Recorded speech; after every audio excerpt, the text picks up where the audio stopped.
obrigado ao professor Filho, do College, por estar aqui, já projetar fazer uma comunicação que se chama Desenvolvimento em Tempos de Crise. Eu não vou alongar ao momento das recomendações, porque eu conhece, acho eu, que é o nosso conferencista economista, professor de Economia Política e Desenvolvimento Internacional. Tenho uma extensa lista de publicações e de trabalho de investigação em vídeos como a Economia Política e Desenvolvimento, o neoliberalismo, a política económica, etc. E uma das abordagens que neste momento está a desenvolver é sobre a recente trajetória do Brasil e que temos de alguma forma todos acompanhado. Obrigada, Pedro, por estar aqui. Eu tive agora informações da organização. A sessão tem que acabar obrigatoriamente às 12h15, certo? Portanto, daremos aqui 35 minutos faltados. Muito obrigada. Eu queria agradecer muito aos colegas da Associação Portuguesa de Economia pelo convite. É um prazer, um privilégio para mim estar aqui com vocês. O que eu gostaria de fazer é de tratar de alguns problemas do desenvolvimento hoje, olhando um pouco para a questão metodológica e um pouco para a evidência da prática política do neoliberalismo ao longo da história. E o meu ponto de partida é que, obviamente, nós vivemos em tempos de crise na economia, com uma estagnação prolongada, pontuada por crises financeiras catastróficas, crise na política, marcada pela erosão da democracia e pelo surgimento de novas formas de fascismo, crise na saúde, expressada recentemente pela catástrofe da pandemia, e, obviamente, crise do meio ambiente, com implicações para a vida, como a gente reconhece. Metodologicamente, a gente pode tratar dessas crises por dois ângulos. Um, reconhecendo a natureza essencialmente contestada dos conceitos-chave que eu vou usar hoje, os conceitos de neoliberalismo e de desenvolvimento, conceitos essencialmente contestados, definidos da forma como estão no slide, conceitos de neoliberalismo essencialmente contestados no sentido de que há entendimentos distintos desse conceito, inclusive pessoas que negam a validade da noção de neoliberalismo.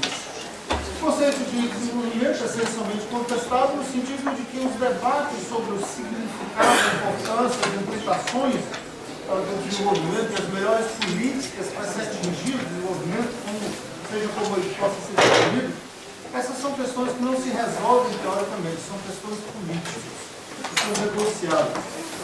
E a gente reconhece, certamente, frequentemente as teorias que são usadas para se entender tanto o neoliberalismo quanto o desenvolvimento, além de abertas, no sentido que eu escrevi agora, tendem a ser também teorias de alcance médio, no sentido de Robert Merton, um conceito que se refere a teorias que derivam indutivamente de observações empíricas estilizadas. Observações que podem ou não ser corretas por qualquer critério, mas observações que são sempre seletivas, que são sugestivas de causalidade, na forma como elas são descritas, observações que vêm geralmente do senso comum e que são frequentemente justificadas através de metáforas e de raciocínios por paralelos, e que são geralmente baseadas em modas intelectuais.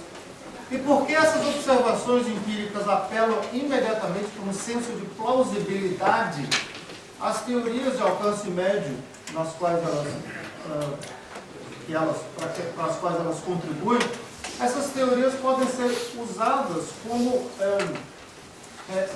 pontos de partida analíticos, mesmo por analistas que têm pontos de vista teóricos completamente distintos e incompatíveis. Então, teorias de alcance médio baseadas nessas observações empíricas estilizadas tendem a misturar causa e efeito e podem facilmente, frequentemente, deslizar conclusões que não têm nem apoio teórico, nem apoio empírico.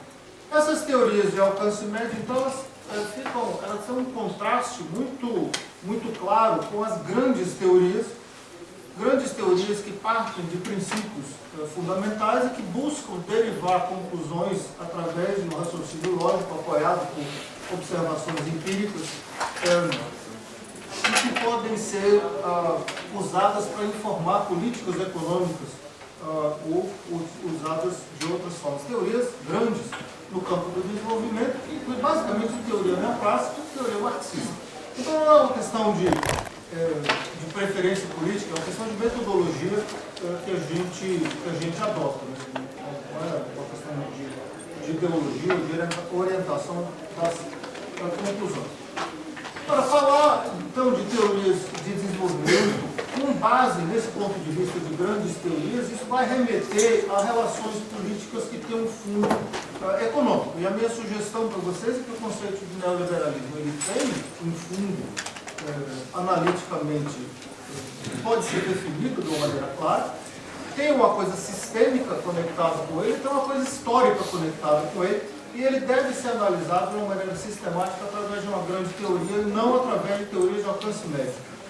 Então, se a gente olha historicamente a trajetória desse momento que a gente vive, a gente pode começar, do ponto de vista do desenvolvimento, no período anterior ao consenso de Washington, no período dos anos 50, 60, um período marcado na esfera do desenvolvimento, marcado pelo anticomunismo, num período onde o modelo soviético parecia oferecer uma alternativa para os países em desenvolvimento que estavam vivendo um processo acelerado de descolonização, com atividades de esquerda, tanto no sul global quanto no norte global, atividade de esquerda muito intensa, levando a conflitos armados em 3 continentes distintos. Uma noção de desenvolvimento que se ligava com a ideia de modernização inspirada por um tipo de visão keynesiana, social-democrata, talvez, ou pelo menos que hoje em dia, retrospectivamente, a gente reconheceria como social-democrata, com um foco na modernização, na transição através da modernização, com um tipo ideal de capitalismo avançado, com a imagem dos Estados Unidos em mente. Dá o tempo suficiente e qualquer país do mundo vai se tornar os Estados Unidos daqui a 300 anos, todas as capitais da África vão parecer Nova York. Então, a economia política e a política econômica naquele momento, elas giravam em torno da intervenção estatal para assegurar a construção da infraestrutura econômica para a industrialização e se incluía, por absoluto consenso geral, a propriedade pública, a propriedade estatal das grandes empresas, das empresas-chave, e um processo grande de ajuda internacional vinda do Ocidente, mas sujeito aos imperativos políticos da Guerra Fria e aos interesses comerciais, particularmente dos Estados Unidos, mas também naquela época da França, da Inglaterra e assim por diante, sempre com o apoio aos regimes autoritários que se aliassem com o Ocidente. Não tem problema ter o regime autoritário, desde que esteja aliado do lado correto da Guerra Fria, está tudo bem. O consenso de Washington ele surge nos anos 70, no final dos anos 70, começo dos anos 80, como uma reação de direita dramática àquela situação de pré-consenso de Washington que eu descrevi agora, e uma reação dramática à percepção de insuficiência do consenso keynesiano social-democrata e do consenso desenvolvimentista nos países do Sul. Depois ele atingiria o antigo bloco soviético com uma ferocidade muito grande, mas isso veio depois. O consenso de Washington que traz 4 elementos fundamentais. Traz o elemento da hegemonia da teoria econômica convencional dentro da teoria do desenvolvimento. Ele traz o elemento de você descartar a visão anterior de que o processo de desenvolvimento era um processo de acumulação de capital. O desenvolvimento não é mais um processo de acumulação de capital, agora o foco são os incentivos, o foco são as políticas. E a percepção é de que, através das políticas corretas, os incentivos corretos, restrição fiscal, política monetária contracionista, privatização, abolir subsídios, abolir interferência no sistema de preço, liberalização comercial, liberalização financeira, o desenvolvimento é o resultado disso tudo. Então a gente tem que se concentrar nas políticas e não nos resultados. finais. Outra característica, o domínio absoluto do Banco Mundial e do Fundo Monetário Internacional, marcando, decidindo a agenda de desenvolvimento e decidindo o que é a teoria legítima de desenvolvimento e o que é legítimo em termos da prática do desenvolvimento. Absoluta intolerância de qualquer alternativa àquilo ali. E, ao nível ideológico, uma ligação com uma teoria, algum tipo de concepção, não é uma teoria, um tipo de concepção ideológica neoliberal ligada à noção dos mercados livres. Mas a noção do mercado livre era uma noção inconsistente, porque ela pairava em cima de uma noção friedmaniana estática de otimização sujeita a restrições e uma noção dinâmica austríaca baseada em Hayek. E essas duas concepções são incompatíveis, mas não tem problema, porque se ignorava a questão de consistência teórica e se focava na questão do Estado enquanto fonte de ineficiência e de corrupção.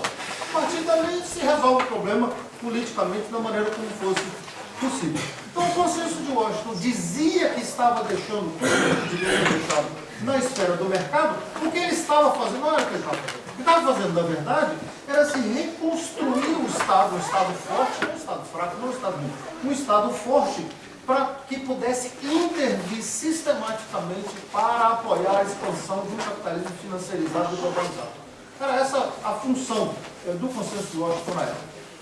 O pós-consenso de Washington vem depois, vem de dentro do Banco Mundial nos anos 90. O pós-consenso que enfatiza a questão da imperfeição dos mercados e das instituições e, portanto, o pós-consenso de Washington que justifica a intervenção estatal de alguma maneira, em alguma esfera limitada. O consenso de Washington também, que de uma maneira importante, ele racionaliza as transições democráticas que estão acontecendo através do sul global e depois do leste também, ao falar de instituições, de construir instituições, ao falar da boa governança como um imperativo, ao falar da necessidade de se limitar à corrupção e ao concluir que a democracia era melhor para o crescimento de todas essas tarefas, porque constituía instituições mais sólidas para o crescimento. Se a gente olha retrospectivamente, era evidente que as instituições de Washington tinham atingido o melhor dos mundos possíveis. As reformas neoliberais tinham transferido para os mercados financeiros globalizados e para instituições baseadas em Washington a responsabilidade para alocar os recursos dentro das economias, enquanto que os regimes democráticos neoliberais, através do mundo, a democracia se tornou o sistema político de consenso naquele momento. Aqueles regimes políticos legitimavam o Estado neoliberal e legitimavam as políticas econômicas neoliberais por consequência. Então, ao mesmo tempo em que as políticas neoliberais, as reformas neoliberais degradavam a capacidade estatal de implementação de política econômica, as legislaturas multipartidárias enfraqueciam o executivo, um judiciário supostamente independente assegurava que as reformas neoliberais, o Banco Central independente, os regimes de meta de inflação e as condicionalidades que estavam sendo impostas em um país atrás do outro, em troca de ajuda internacional, aquilo tudo ficava assegurado em nome da lei.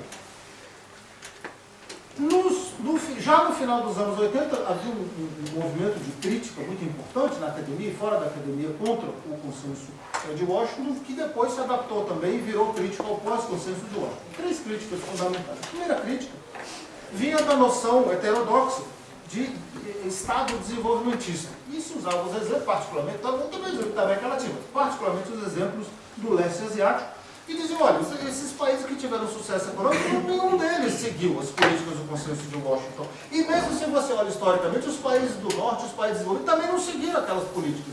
Então, por que essas políticas são invioláveis hoje em dia? Países que adotaram políticas protecionistas, que dirigiram recursos financeiros, que estatizaram o setor financeiro como um todo, que saíram fora da noção de mercado livre de todo tipo de maneira que a gente pode imaginar e tiveram sucesso econômico. Então, como é que você explica isso? Não tinha explicação, não houve possibilidade de diálogo. A segunda crítica importante veio em torno da noção de ajustamento com face humana.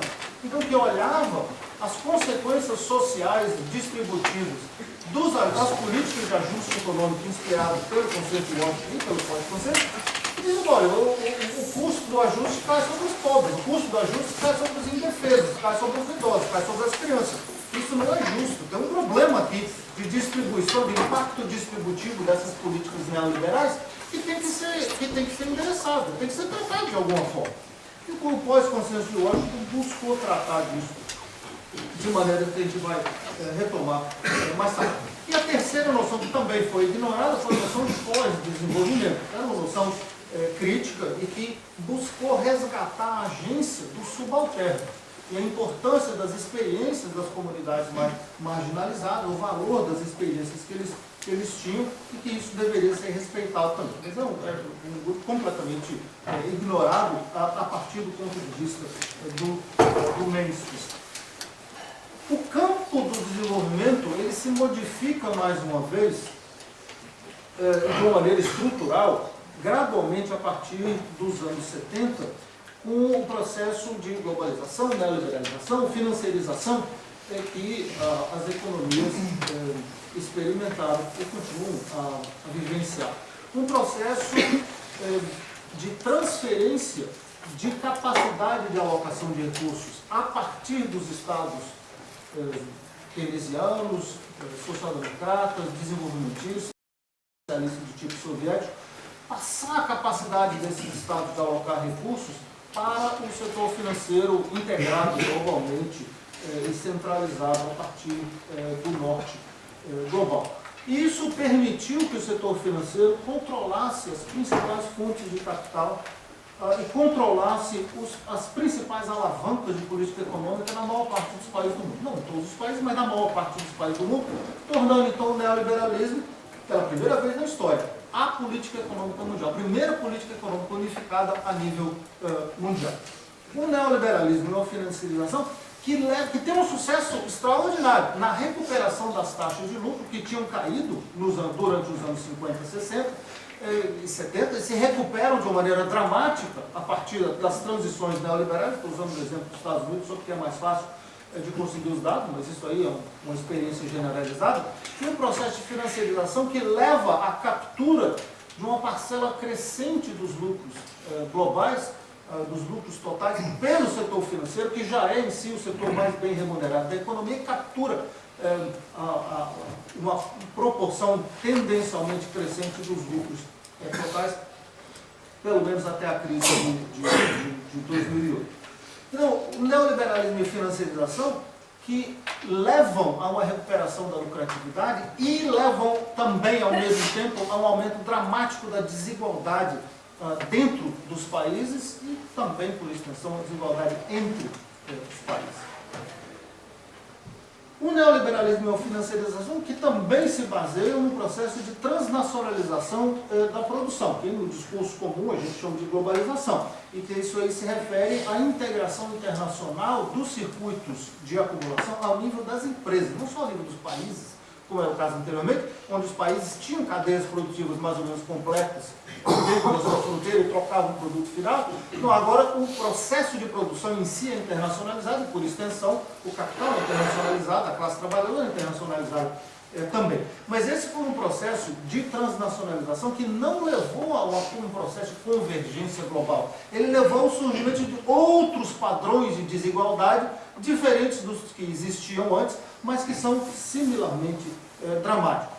Enquanto que a financiarização, ao penetrar as cadeias produtivas ao redor do mundo, levou a uma tendência para o curto prazismo, uma tendência para o entranhamento da especulação dentro do processo produtivo, em si uma tendência à queda do investimento produtivo, uma tendência ao aumento da volatilidade no processo de produção também, mesmo que, e com isso com a perda de performance econômica, mesmo que o capitalismo internacional, o capitalismo neoliberal, tivesse as melhores condições para a acumulação de capital desde o começo do século XX. Uma coisa absolutamente extraordinária.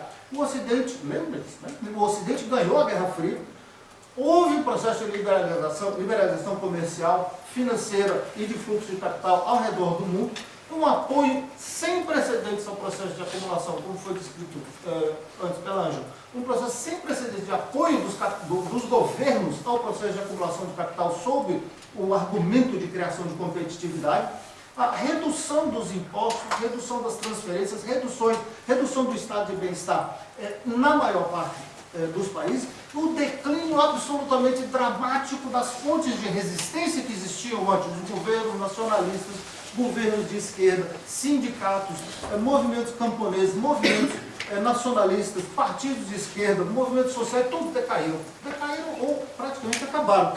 E uma hegemonia absolutamente sólida de um neoliberalismo extremamente agressivo.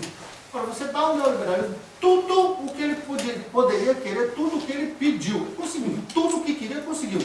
E qual é o impacto real? A desaceleração do crescimento, a queda das taxas de investimento. Isso é uma coisa absolutamente extraordinária, que eu chamo de paradoxo econômico do neoliberalismo. Todas as condições para acumulação são dadas e ele não consegue resultado nenhum. Então, ao redor do mundo, e particularmente nas economias avançadas da OCDE, você tem uma desaceleração do crescimento, com uma desaceleração particularmente dramática desde a crise de 2008 e depois da pandemia, mais uma vez, sem perspectiva de recuperação.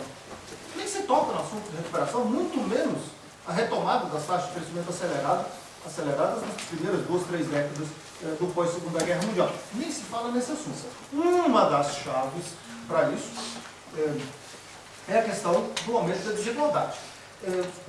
Essas são exemplos das curvas em U que ficaram famosas no trabalho do Piketty, do Capital do século XXI, que mostram distribuição de rendimentos, isso pode fazer para a riqueza também, em 4 países anglo-saxões. E o que se vê aqui é que o 1% mais alto da distribuição tinha lá 20%, ou seja, dos rendimentos totais no começo do século XX. Essa proporção caiu muito, particularmente no período pós-Segunda Guerra Mundial, por causa dos estados de bem-estar social, e depois a proporção voltou a subir. Depois, com a transição neoliberal, a concentração de renda subiu de uma maneira bastante significativa.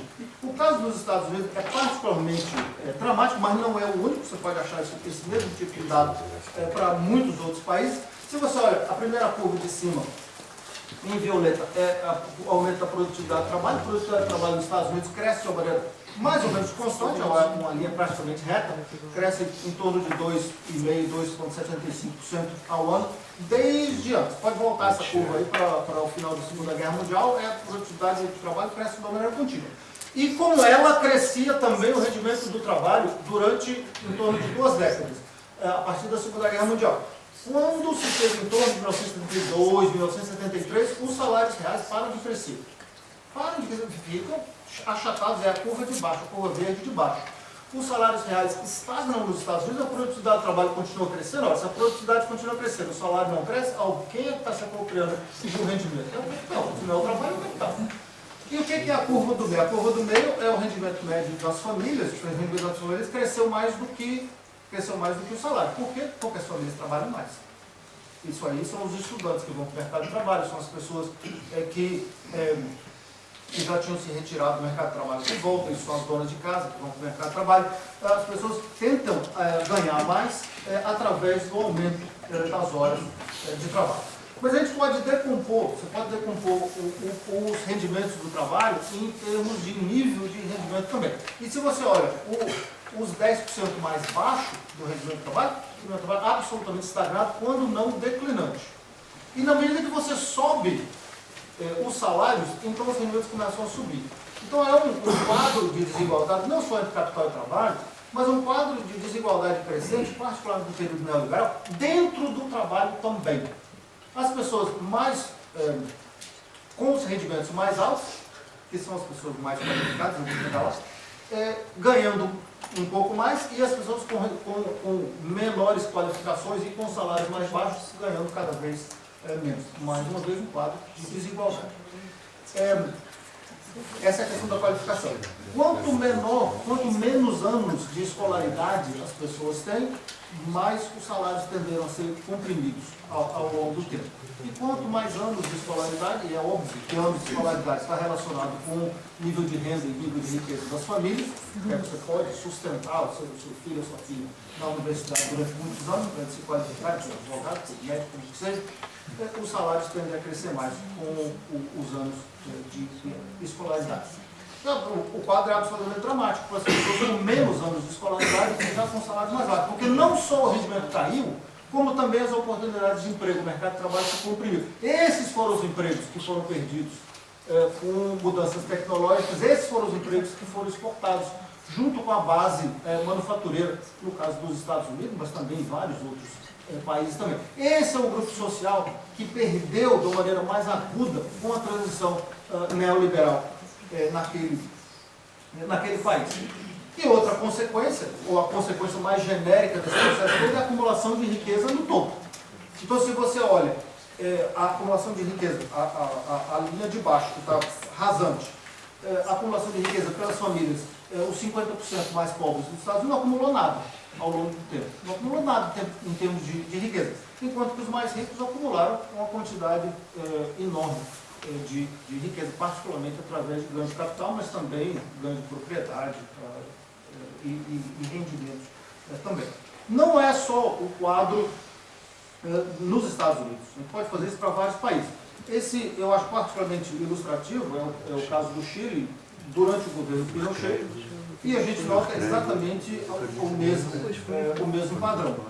O rendimento dos 10% mais altos subindo 50% e a queda é linear para os mais pobres.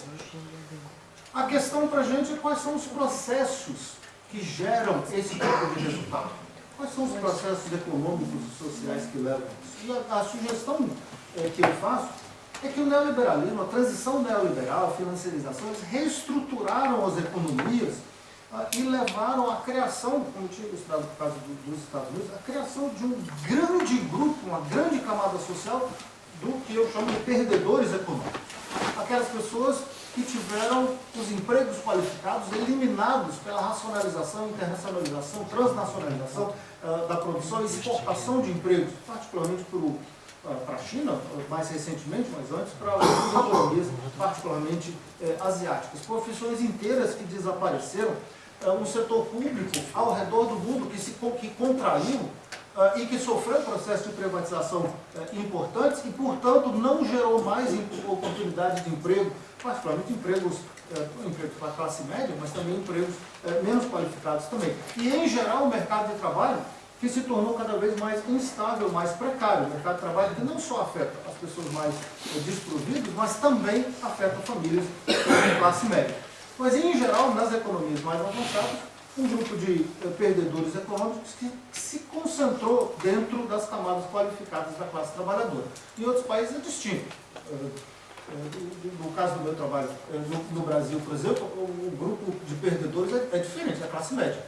A classe média perdeu e isso tem implicações políticas importantes também que a gente pode discutir depois. Se a gente olha, então, suspendendo aquele raciocínio, se a gente olha, então, historicamente, o neoliberalismo ele pode ser visto em torno de três fases, ou de três períodos. Um período, de uma maneira genérica, um período inicial de transição, onde os governos adotam políticas extremamente agressivas para se promover a transição neoliberal, sem nenhuma consideração das consequências sociais ou econômicas daquilo, para tornar o neoliberalismo um fato concreto na vida real. Então, um processo que exige uma intervenção estatal forte para se conter a oposição na forma do trabalho, em particular, se conter a oposição e se destruir a esquerda, promover um processo de transnacionalização do capital doméstico e do setor financeiro e para introduzir uma nova estrutura institucional naqueles países. Uma fase histórica que se conclui com a crise asiática, em meados dos anos 90. Naquele momento, a maioria do mundo já tinha passado a se estruturar debaixo do neoliberalismo. Uma segunda fase que entra, então, uma fase de terceira via, uma fase madura do neoliberalismo. A primeira fase do neoliberalismo se associava com Ronald Reagan politicamente, né, com Ronald Reagan, Margaret Thatcher. A segunda fase é a fase de Tony Blair, a fase de Bill Clinton, a fase de Gerhard Schröder, uma fase muito mais simpática, abertamente, mas é uma fase de consolidação.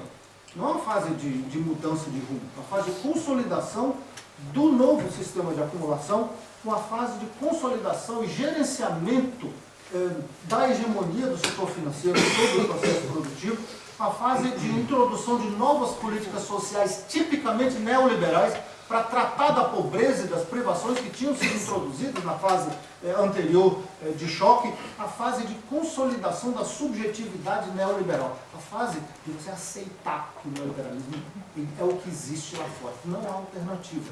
Então o que a gente tem que fazer é a colonização da mente da grande maioria das pessoas. Isso é hegemonia ideológica. Então, nesse momento, eu já não tenho mais espaço para atividade política de esquerda, porque as pessoas não acreditam mais.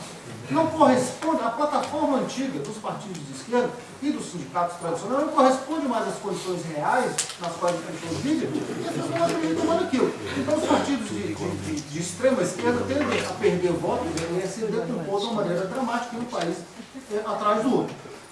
Nisso a gente chega à crise de 2008, uma crise que leva ao terceiro período, o período atual, do neoliberalismo, um período de perda de legitimidade. Então o neoliberalismo quer dizer tudo o que queria, todo o programa neoliberal conseguiu destruir a oposição, conseguiu modificar o sistema produtivo, conseguiu integrar a produção internacionalmente, e o que é que eles entregam? A pior crise econômica desde 1929. Uma crise econômica que é resolvida à custa de trilhões de dólares ao redor do mundo, tirado dos pobres. Uma resposta de austeridade econômica. Mas que negócio é esse? Então você perde a possibilidade de justificar aquelas políticas econômicas neoliberais, dizendo que aquilo era o melhor dos mundos. Então, não é o melhor é o único mundo, mas não é o melhor dos mundos. Você tem um problema de legitimação ideológica para validar o neoliberalismo, que é muito importante. E o livro do Piketty, que aparece em 2012, 2013, é um livro que tem um sucesso, na verdade é um sucesso enorme. Eu lembro de ver o livro do Piketty em mesa de livraria de aeroporto. É um livro difícil, é um livro economista. É um livro que mostrou, as pessoas compraram, mas não liam. A Amazon faz eles monitoram. Quando você compra o livro no Kindle, né, eles monitoram. A maior parte das pessoas que comprou o livro no Kindle não passou da introdução. Claro, é um livro chato. É chato. Mas ele tocou numa veia. O livro tocou numa veia. As pessoas estavam insatisfeitas e o livro dava uma explicação. Mesmo para quem não era economista, o livro dava uma explicação. O sistema está errado. O sistema está errado. Tem um problema aqui. E a percepção das pessoas que o neoliberalismo estava gerando emprego, não estava gerando riqueza, não estava gerando um processo de acumulação sustentável. E isso não estava correto. Ok. Se a gente olha para a política, então tem toda uma série de caminhos de transição para o neoliberalismo ao redor do mundo. Os países passam por caminhos distintos. Mas, nos anos, final dos anos 80, começo dos anos 90, estava consolidada ao redor do mundo uma política típica do neoliberalismo, que era uma forma política democrática. Uma forma política, a democracia era a comunidade internacional. Vamos invadir o Iraque em nome da comunidade internacional para instaurar a democracia. Vamos ocupar o Afeganistão para impor a democracia naquele lugar. Vamos fazer democracia em todos os lugares. Mas não eram democracias atemporais. São democracias do nosso tempo. São democracias neoliberais. Distintas das democracias de antes de 1914, distintas da social-democracia do período pós-Segunda Guerra Mundial. São democracias neoliberais de hoje em dia. São democracias circunscritas, democracias limitadas, que têm um aparato institucional que é desenhado para trancar as políticas econômicas neoliberais, para impedir qualquer possibilidade da maioria da população interferir com a implementação de políticas econômicas. Então, democracia você pode votar por quem você quiser, mas não pode mudar a política econômica. Esse é um princípio fundamental da democracia neoliberal. Um processo de institucionalização de uma democracia limitada que compôs, que ampliou a alienação dos perdedores econômicos do neoliberalismo. Um neoliberalismo onde o senso de coletividade da classe trabalhadora tinha sido destruído, Um neoliberalismo onde a política de classe tinha sido eliminada e um neoliberalismo onde o senso de coletividade se esvaiu e que as pessoas então passavam a explicar os seus desapontamentos, os seus ressentimentos, os seus medos, as suas esperanças, passavam a explicar aquilo através de uma ética neoliberal, uma ética individualista, uma ética de um conflito entre os de dentro e os de fora. O conflito individual, a percepção de que os membros do nosso grupo, nós somos pessoas boas. A gente está passando um período difícil, mas nós somos pessoas fundamentalmente boas. A situação está muito ruim. Por que a situação está ruim? Olha, eu sou um indivíduo moral, eu trabalho, eu levanto cedo, eu perdi o meu emprego, eu arranjei outro que eu ganho menos, mas eu luto, eu sou uma pessoa boa. Por que a minha situação está ruim? Só pode ser porque alguém está tirando de mim o que eu tinha antes. É culpa de alguém. Então é culpa de quem? É culpa dos políticos. É culpa dos políticos que roubam dinheiro da gente. É culpa dos imigrantes que estão tomando os empregos, estão tomando as casas, estão tomando o lugar dos hospitais. É culpa do país, lá do outro lado do mundo, que está roubando os empregos da gente também. Então é um processo de deslocamento da culpa para o mais pobre. O interessante é que a culpa é do mais desprotegido, né? O imigrante é mais pobre do que a gente, mas a culpa é dele. A China é mais pobre do que a gente, mas a culpa é da China, que está roubando tudo que a gente tem. Então esse é um paradoxo, o que eu chamo de paradoxo político do neoliberalismo. Você institucionaliza uma forma limitada de democracia que destrói os fundamentos da própria democracia. Uma democracia onde as estruturas de representação não representam as pessoas, eu tenho meus interesses políticos e econômicos. Ninguém me representa, ninguém responde. O Estado não responde aos meus interesses. Muito pelo contrário, o Estado me agride. O Estado retira as estruturas de bem-estar social. O Estado não reconhece as minhas necessidades. Então por quê? Por que isso acontece? Um Estado onde a política pública fica indiferente à maioria da população. Um Estado que sinaliza que ele não reconhece coletividades. Ele não reconhece coletividade e se você é pobre, se você é necessitado, a culpa é sua. Você é preguiçoso. Ou então você é um bandido. Mas o problema é seu. O problema é individual. A ética é neoliberal, sempre. O problema, não existe problema coletivo. O problema é individual. Se vira. Se vira. Pega a sua bicicleta e vai arranjar um emprego em outra cidade. Você, se não consegue, o problema é seu. Um processo, então, de limitação econômica do neoliberalismo que indica claramente para as pessoas que as aspirações materiais delas não vão ser satisfeitas e que, de uma maneira muito grave, indica que a próxima geração, pela primeira vez na história do capitalismo, a próxima geração não vai ter as mesmas condições econômicas do que os seus pais tiveram. Isso quebra um contrato geracional que legitima o capitalismo desde o século XVIII. Eu me sacrifico, mas os meus filhos não estão a vida melhor do que eu. Hoje em dia não é verdade. Os seus filhos não estão a vida pior do que você. Ora, como você vai sustentar ideologicamente um regime político-econômico que promete a piora da sua situação econômica e a piora das condições de vida para os seus filhos? Isso é ignorando a questão da crise do meio ambiente, que a gente vai falar depois. São forças econômicas e políticas e limites econômicos e políticos que promoveram a ascensão de forças políticas antissistêmicas, com a destruição da esquerda, forças políticas antissistêmicas dominadas pela direita, dominadas pela extrema-direita e polarizadas por líderes políticos que eu chamo de espetaculares. Líderes, porque veja, você perdeu a sua coletividade. Você não tem agência política, então você projeta a sua agência política no líder. Isso é um processo absolutamente comum. Você projeta a agência política no líder. Um líder que vem, normalmente, de fora do sistema político. Um líder que promete que vai confrontar o Estado neoliberal em seu nome, vai confrontar o setor financeiro, vai confrontar as elites, vai confrontar a globalização, vai confrontar os estrangeiros e vai atrair, então, o apoio dos perdedores, pelo menos o apoio eleitoral, mas líderes que, quando chegam ao poder, têm um compromisso fundamental com o próprio poder individual, tem um compromisso fundamental com o neoliberalismo, com a reprodução de um neoliberalismo agressivo, porque são líderes de direita, que tem a sua ideologia política e que disfarçam o seu programa de governo radicalmente neoliberal por trás de um discurso nacionalista e um discurso mais ou menos racista, mais ou menos explicitamente racista. Então, essa crise política do neoliberalismo não é um problema de crise política por causa de Donald Trump. Donald Trump tem 3 milhões de votos a menos do que Hillary Clinton, tem 7 milhões de votos a menos do que Joe Biden. Não é um problema de Brexit. Brexit ganhou absolutamente da margem, e se eu tiver tempo eu volto a falar sobre isso, e sem nenhuma possibilidade de entendimento do que Brexit significava na época. Não é um problema da subida ao poder de líderes individuais. O que a gente tem é uma crise sistêmica da democracia neoliberal. Esse é o problema.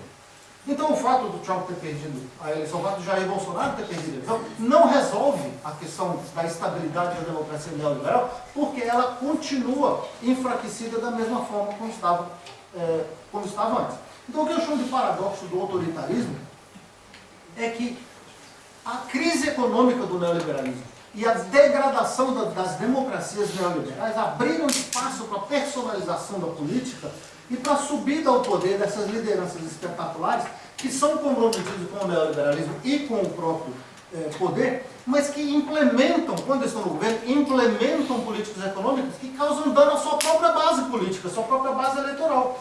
Donald Trump implementa políticas, uma reforma tributária que beneficia os ricos e prejudica os pobres. Então, como é que esses líderes políticos esperam se estabilizar no poder fazendo isso? Eles esperam se estabilizar no poder criando ressentimento e criando conflito. Eles não podem parar de criar problemas. Eles não estão lá para resolver problemas. Eles estão lá para criar novos problemas, criar novas confrontações que continuem legitimando o seu poder. Nós estamos permanentemente ameaçados e eu sou a solução do seu problema. Sem mim para defender vocês, vocês ficam completamente desprotegidos. Então, votem em mim, continuem votando, apesar de eu implementar políticas que são ruins para você. Então, são líderes que fazem performance, mas não estão lá para resolver problemas. Então, o meu argumento é de que as lideranças autoritárias neoliberais são absolutamente instáveis e a sua hegemonia vai abrir espaço para novas formas de fascismo, porque o fascismo tem uma análise consistente da realidade política e econômica dessas camadas desprotegidas. Uma análise ruim do nosso ponto de vista, mas é uma análise consistente. Podemos ter mais 10 minutos. Então, eu não vou falar sobre o Brexit, eu só vou ilustrar a questão do Brexit, porque esse gráfico deixa razoavelmente claro o ponto que eu estava dizendo antes a respeito do problema político dos perdedores. Essa era a situação que a gente tinha em 2019 e o que a pandemia fez, a pandemia não criou nenhum problema novo, a pandemia acentuou os problemas que a gente já tinha antes. A gente tinha um problema de estagnação econômica, a pandemia criou a pior crise econômica de 400 anos de capitalismo. A gente tinha um problema de degradação da democracia, se deve à ascensão de governos ainda mais autoritários, políticos ainda mais autoritários do que antes, em governos de absoluta incompetência e que, particularmente nos países que já tinham governos autoritários neoliberais, governos que implementaram políticas de uma perversidade absolutamente inédita e que mataram milhões de pessoas desnecessariamente e também entranharam o Covid-19 de uma maneira que ele nunca mais vai poder ser eliminado. A absoluta incompetência política, a perversidade política, levou a perda de vidas absolutamente extraordinárias, perdas econômicas gigantescas, e essa é a situação que a gente vai se encontrar hoje. Enquanto havia exemplos, vários países deram bons exemplos de combate à pandemia, Nova Zelândia, Vietnã e tantos outros países.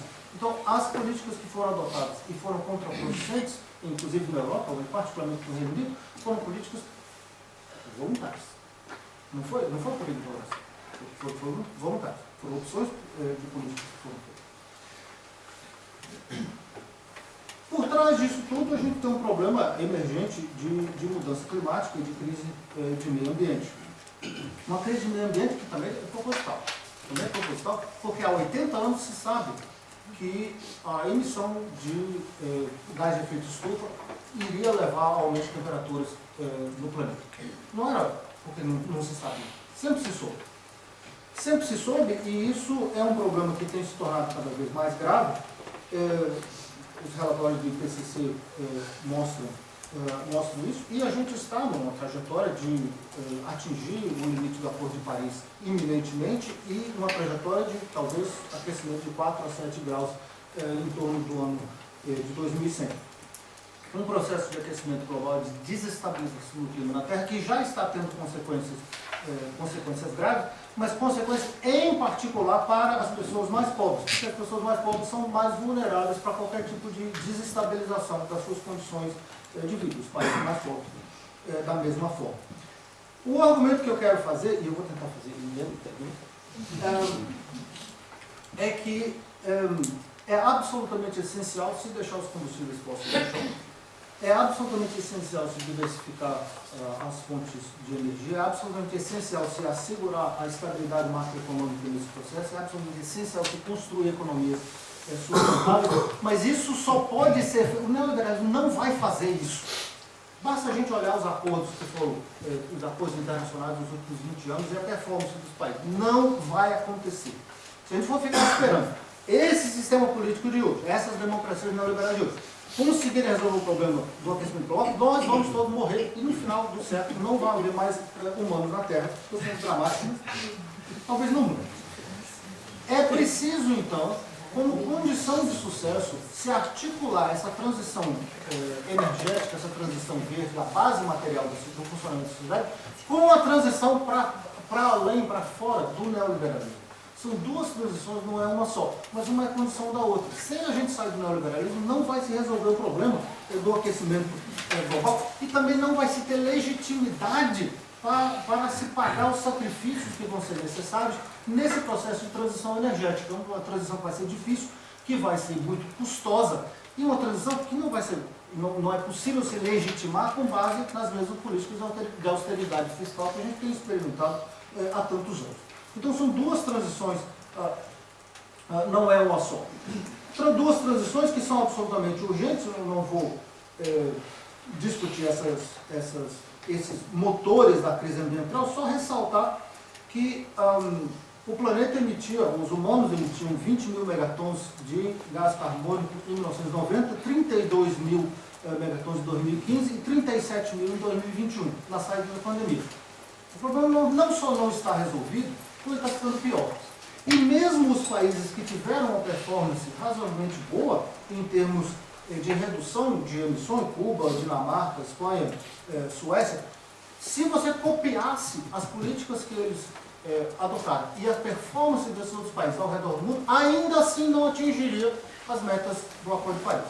Então não tem solução dentro do neoliberalismo para esse problema e não tem nem acordo com os países em desenvolvimento que dizem, pô, vocês destruíram o mundo. Agora vocês querem que a gente não se desenvolva e continue pobre para que vocês possam continuar vivendo da maneira anterior? Não, não vai acontecer isso. Então não tem acordo internacional também.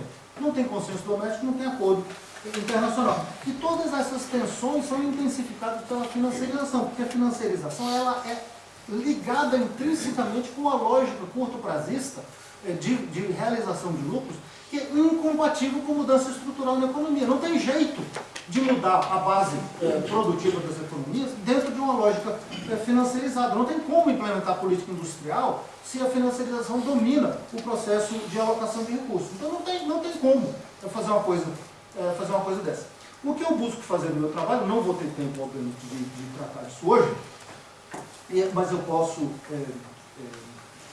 compartilhar com quem tiver interesse, é desenvolver a ideia de uma transição para uma economia democrática. Uma economia democrática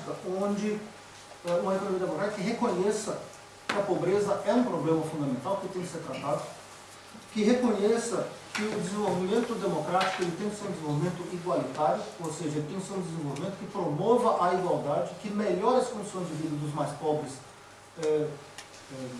proporcionalmente, que reduza as desigualdades de renda, de riqueza e de poder, que só deve haver crescimento econômico, desenvolvimento econômico, se essa condição for satisfeita.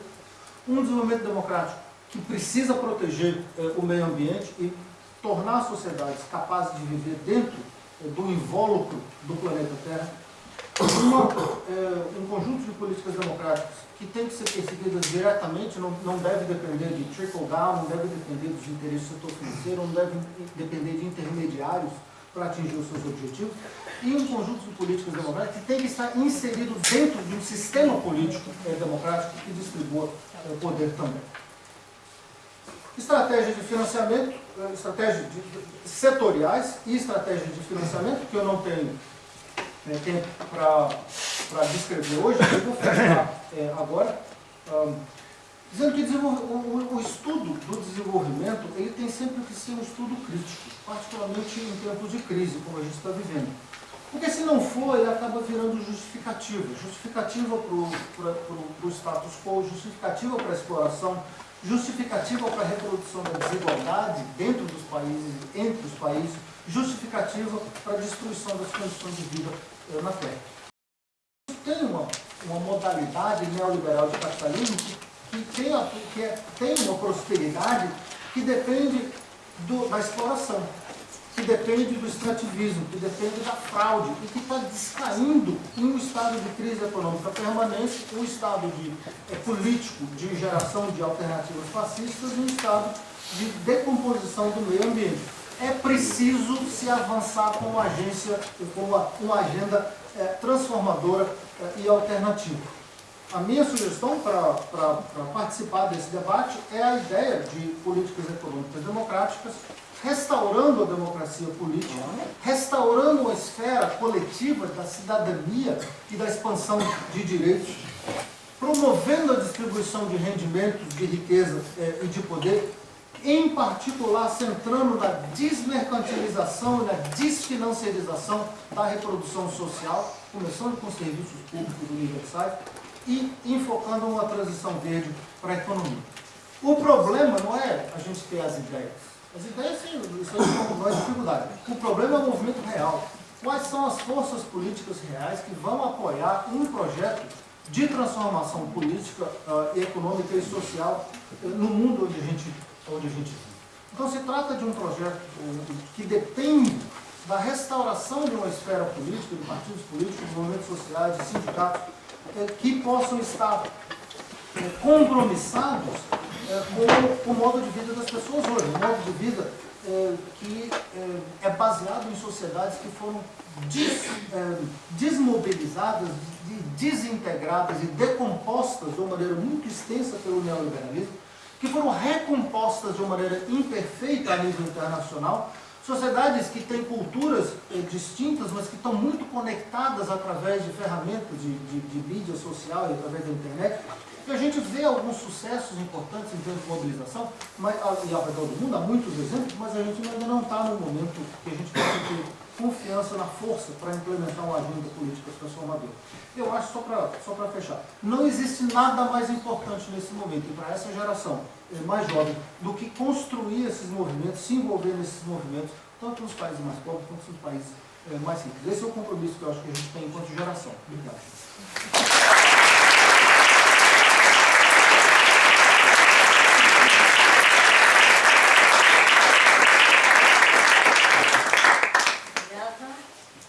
Aqui há algum tempo para... Vou pedir para sermos breves, está bem? Temos 15 minutos. Acho que foi primeiro.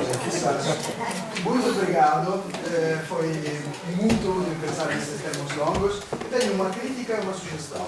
A crítica é, nos Estados Unidos, os pobres não votam Trump.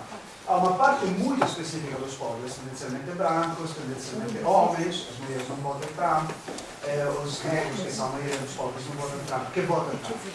Isto é para dizer que a explicação econômica não me parece que ajude a clarificar a emergência do autoritarismo.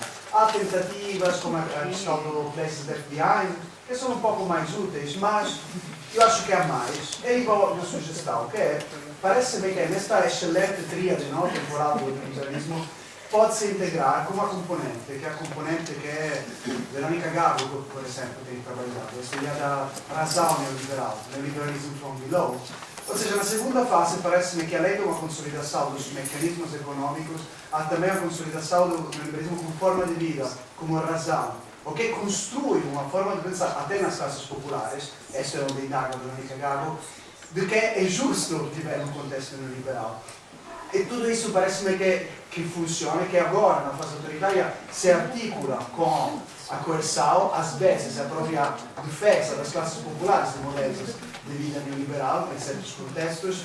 Então, E isto não só ajuda a explicar de uma forma mais ampla a transição política, mas também tem implicações pela problemática de construir uma base social para esta mudança, porque parece-me que não é suficiente ter políticas que sejam beneficiárias para os pobres, para ter efetivamente a participação das classes mais prejudicadas nesta transição. Sim, muito obrigado pela apresentação. Acho que a questão, a forma como expôs o paradoxo económico e político do neoliberalismo nos ajuda a pensar, e eu gostaria também um bocadinho de falar do paradoxo económico, ou comentar o paradoxo económico e político das alternativas ao neoliberalismo. Ou seja, eu acho que isso, por exemplo, está muito presente, esteve muito presente na Grã-Bretanha, na questão do Brexit, por exemplo, entre outras, que é uma incapacidade de pensar as escalas adequadas de ação política. Eu acho que é algo que as direitas autoritárias sabem muito bem. A escala prioritária da ação política é o Estado Nacional, porque é o Estado Nacional que responde às questões da segurança e da insegurança, que as direitas sabem trabalhar muito bem, ou seja, à questão do medo e das causas do medo. E nesse aspecto, a América Latina, e o Brasil em particular, podem nos dar algumas lições de estratégia, ou seja, falou muito do capitalismo que desorganizou as resistências, não é? E que se focou, e que leva as pessoas a focarem-se na questão do líder. Ora, há uma tradição na América Latina em que, de facto, a figura do líder emerge, mas emerge não só no neoliberalismo autoritário, mas nas próprias alternativas ao neoliberalismo. Gostava que comentasse isso.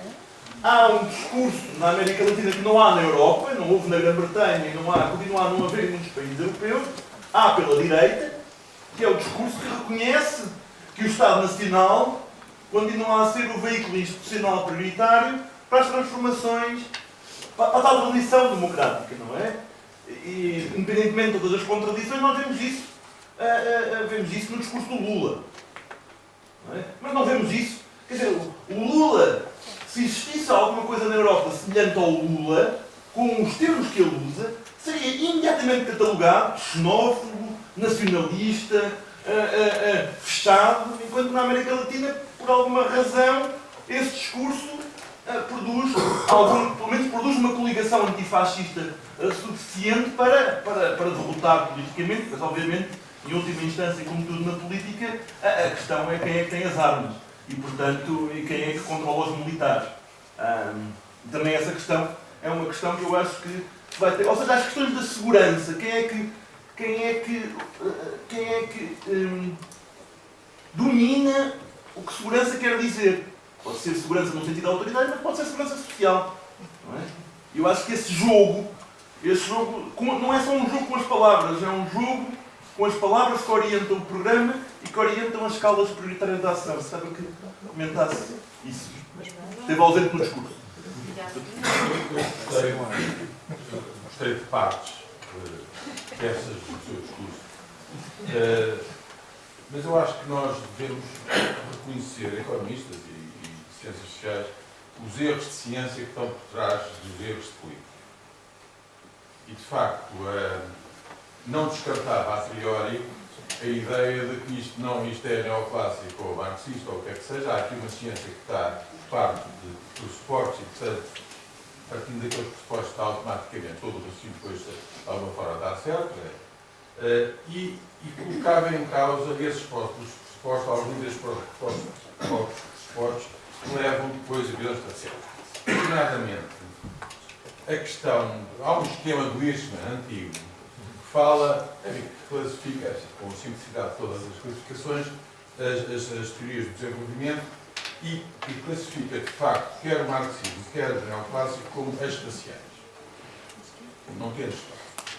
Ora, as questões que me parecem, enfim, no momento da minha visão enviesada, mais importantes neste momento, nas crises que apontou a minha perspectiva, é que, de facto, se incluir o espaço e o território nas análises, quer neoclássica, quer marxista, eventualmente o resultado é diferente. Por duas razões. Primeiro, pela questão da complementaridade que nas cidades que existe, e, portanto, naturalmente, o modelo neoliberal não considera a complementaridade entre os vários elementos, também há substitutividade, e há escolha, e há mercado, mas nem tudo é troca, e não há trade-off entre tudo. E também fundamental, me parece, que foi esquecida desde o Confuciano, a redistribuição dos recursos, da renda dos recursos naturais, que em português é o amassado, o que em brasileiro chamam renda e é rendimento. A renda da terra, a renda do vento, das eólicas, a renda da água, a renda do recurso. Nós agora temos aqui, de facto, a renda da inovação e do controle, mas a renda do recurso natural, que é muito especializada, é o que nos faz ter Dubai, que vai ser uma catástrofe daqui a 100 anos, e não ter Dubai em Bombay, onde devia estar, porque os indianos estão todos. E, portanto, esta redistribuição, eu não sei se isso resolve tudo, mas parece, por exemplo, que a crise de 2008 é fundamentalmente uma crise do urban sprawl das cidades americanas, quer tantas, sobe o preço do petróleo e aquilo deixa de ter valor. E, portanto, todo o sistema estava financeiro. Enfim, depois concordo muito que o sistema financeiro não está regulado para a época da digitalização e, naturalmente, teria crise e problemas graves. Mas a questão do espaço é que me parece fundamental e que não vejo na sua análise. Obrigada. Ali para terminar. Professor Salari, queria a sua opinião numa questão. O Galbraith gostava muito da expressão interesses velados, interesses obscuros, escondidos. E eu acho que esse debate, essa luta para escapar do neoliberalismo vai precisar enfrentar interesses que são velados e que são muito poderosos. E os interesses velados, eles sempre buscam uma justificativa intelectual. Eu acho que vai muito na questão da teoria econômica, em que você tenta produzir explicações que são supostamente científicas para o trickle-down, para o supply-side economics, hipóteses dos mercados eficientes, e toda essa panóplia de coisas que mais ou menos a gente tem a impressão de que está equivocado. A minha questão para ti, então, e eu gostaria de saber a sua opinião, é qual é o alcance e qual é a viabilidade de uma abordagem que busque, em um bom português do Brasil, separar o joio do trigo no que diz respeito à teoria econômica. Porque, assim, a cada 10 anos parece que esse debate se recoloca. São dois campos muito distintos dentro da teoria econômica e a cada 10 anos um desses lados sai como vitorioso e ele determina toda a política econômica daquela próxima década. Só que é um debate infindável, assim, então eu queria saber como é que você vislumbra essa questão. Não conseguimos, só ali a Catarina se demora 5 segundos. 5 segundos? Já se lembra. Era só uma questão que estava-me a ocorrer durante a apresentação do Alfredo, mas também aqui aquilo que disse o João Rodrigues. Eu acho que há algumas propostas engraçadas sobre entendimento sobre o que significa, do ponto de vista da instituição Estado, o processo de integração económica mundial, mas eu acho que aqui a particularidade europeia, portanto, às vezes também acho que é preciso pensar nisso de forma diferenciada, nomeadamente aquilo que, a expressão não é minha, o que é um processo de hard but hollowing the state, portanto, há um endurecimento da capa do Estado que se torna menos permeável a demandas populares, ao mesmo tempo há um hollowing out no sentido em que há uma parte da decisão que é passada para estas estruturas supranacionais, que acontecem nomeadamente na União Europeia de uma forma mais intensificada do que noutros sítios do mundo, pela sua própria característica, e que a própria intenção, portanto, que isto é um reflexo desta ideia da construção de um novo tipo de Estado, member statehood, portanto, o Estado-membro, que é uma espécie de novo tipo de Estado, e que, na verdade, o que pretende é libertar da pressão dos governos nacionais, libertar os governos nacionais da pressão da organização do trabalho, simultaneamente constrangindo-os de fora, não é? Portanto, tem este duplo movimento constante. E, portanto, se pensarmos a partir das ideias do Peter Mayer, não é? Portanto, desta ideia do ruling the void, não é? Governar o vazio, a minha pergunta, se calhar é uma pergunta mais estratégica, é se nós pensarmos, ou seja, Eu acho que a reclamação do Estado Nacional enquanto espaço de luta estrategicamente definidor das nossas ações, mas se de facto há este processo de hollowing but hardening, a minha pergunta é, certo, atores sociais, sindicatos, partidos, mas que fazem o quê? Obrigada. Não vou responder tudo, não. Quero ser o José? Era. Agora eu pedi mais. Rapidamente, e de uma maneira bastante superficial, eu ficaria contente em continuar essa troca de ideias por e-mail. O Espaço Nacional, o Estado Nacional enquanto espaço, eu acho absolutamente fundamental, porque é o Estado que, de fato, os colegas colocaram, é o Estado que responde, que pode responder, que tem legitimidade de responder às demandas imediatas dessa população. Então, boa parte das alternativas de política, inclusive, que a gente vê recentemente, são colocadas a nível de Estado. Alternativas de política que podem estar mais fundamentadas em movimentos de base, mais fundamentadas em políticas de elite. E existe um contraste, ela colocou a questão do populismo de esquerda, e o exemplo do Lula. É óbvio que o Lula fez uma campanha política no Brasil a nível de alianças por cima. E, graças a Deus, teve sucesso. Era a única liderança política no Brasil que poderia ter ganho aquela eleição. E fez da forma como o Lula sempre fez, aliança por cima. Não seria a minha opção preferida, etc. Mas a gente estava numa situação que, pelo amor de Deus, que aparecesse alguma liderança. O movimento do Sanders nos Estados Unidos e do Corbyn no Reino Unido tiveram um caráter político bastante diferente. E eu acho que ele é um caráter político mais confiável no sentido de ser baseado em atividade comunitária, atividade a nível de base. Essa é a atividade que eu gostaria de ver. Então, o problema do populismo de esquerda, que inclusive é defendido por alguns cientistas sociais, e eu não concordo com aquilo, é porque você retira a agência. No momento que faltar aquele líder, no momento que aquele líder se enganar, no momento que aquele líder fizer um acordo político que seja mal calculado, se não for mal intencionado, você está perdido. E o Lula já tem 77 anos de idade, não vai estar ali como a maior liderança política, a única liderança política da esquerda brasileira, inclusive por culpa própria, não vai estar ali para sempre. Então, existe um problema estrutural dentro da política brasileira que não vai ser resolvido através do populismo, que deveria ser resolvido de outras formas. A questão do populismo de esquerda se conecta com a questão do nacionalismo também. O Lula faz um discurso absolutamente correto, de defesa da indústria nacional, de defesa do território nacional, de defesa dos interesses nacionais. Tudo é correto. Porque existe uma diferença fundamental entre o nacionalismo dos pobres e o nacionalismo dos ricos. O nacionalismo dos pobres é o nacionalismo anti-imperialista, de construção de uma coletividade contra o opressor distinto. E o nacionalismo dos ricos é o nacionalismo imperialista de exploração. Esse a gente opõe, mas o outro a gente concorda. Então, são conceitos que têm essa fluidez e que são conceitos eminentemente políticos. Eu absolutamente concordo com a questão do Estado como promotor da segurança. Eu acho que é absolutamente correto esse ponto. A questão de quem vota por Trump está corretíssimo, o colega colocou. Tem uma dimensão racial nos Estados Unidos que não tem necessariamente em outros lugares com a mesma intensidade. Pelo menos que tem uma afeta de maneira distinta. Sociedades escravocratas tem aquela herança. O Brasil tem, os Estados Unidos têm. O caso do Brexit é muito mais claro. Quem votou pelo quê?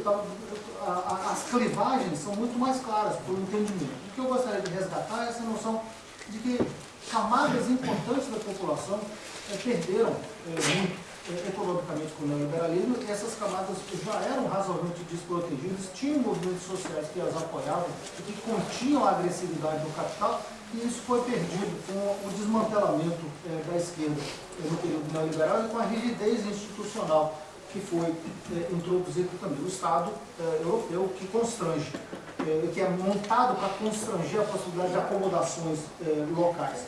Então, acho isso tudo extremamente importante. E só para terminar de uma maneira bastante insatisfatória, a questão das políticas econômicas é uma questão política.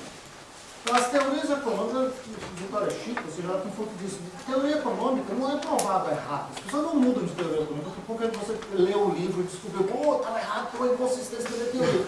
A sua teoria fica irrelevante, porque ela não tem tração. Ela não tem tração no aparelho de Estado, ela não tem tração de massa, ela não tem apoio. Você já vê, as duas teorias mudam por questões reais, de resposta real às condições reais do movimento, mas também por pressões ideológicas e pressões de interesses econômicos. Aí você inventa a teoria. Eu invento a teoria que diga que o benefício para mim é um benefício para todos, portanto, promova-me o controle da alocação de recursos, está lá o setor financeiro.